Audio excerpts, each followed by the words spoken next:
ئەو دەخواردنەی بە شێوەیەکی ئارام دەتکوژن.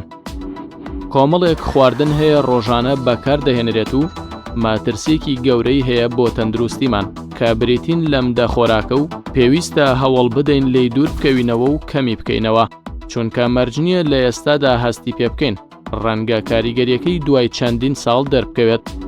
یەکەم، نانی سپی و ئیشی هەویر.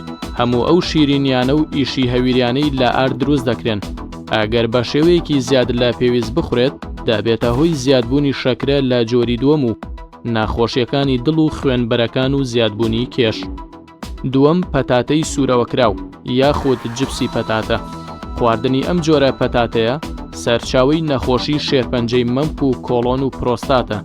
لەگەڵ خواردنیدا بەرگری دژی شێرپەنجە نامێنێت، بەڵام ڕەنگە لە دوای چەند ساڵێک نیشانەکانی دیاری بدات. سێیەم، باسترمە. بەهۆی بڕێکی زۆر پێکاتی کیمیایی تێیدا، بە تایبەتی ڕێژەی خوێی بە جۆرێکە کە زانەکان هۆشداری دەدەن لە خواردنی و دەبێتە هۆی شێرپەنجەی کۆڵۆن. چوارەم، شیری پڕچەوری. شیری چەور مەترسێکی گەورەی هەیە و ڕەنگە ببێتە هۆی قەڵەوبوونی منداڵان یان ئازاری مێشک و سەر لای گەورەکان و هەوکردنی جومگەکان و نەخۆشی ڕۆماتیزمە. پێنجەم، سرکەی سێوی دروستکراو.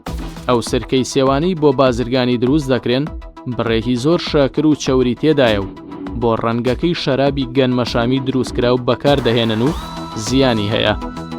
شەشەم، کەرە. هەموو دەزانین کەرە بەشێکی زۆر چەوری تێدایە کە هۆکارێکە بۆ نەخۆشیەکانی دڵ و خاوکردنەوەی لێدانی دڵ و بەرزکردنەوەی ڕێژەی کالۆری. حەوتەم، شەکر و خوێ دروستکراوەکان. هەموو دەزانین ئەم پێکاتەیە زیانی هەیە، بەڵام جۆرێک هەیە لە زەرفی داخراودا پێشکەش دەکرێت، بە تایبەتی لە ڕێستۆرانتەکان. بەهۆی بەکارهێنانی مادەی پارێزەر تێیدا زیانەکانی دەبێت بە دوو ئەوەندە تووشی نەخۆشی شەکرە و بەرزکردنەوەی پەستانی خوێن و نەخۆشیەکانی دڵمان دەکات. هەشتەم، گۆشتی دروستکراو. سەرجەم ئەو گۆشتانەی داخرێنە قوتوویان دروستکراون وەک باسترمە و کاڵباس زیانی هەیە، چونکە دەبێتە هۆی نەخۆشی شێرپەنجە و ناخۆشیەکانی دڵ.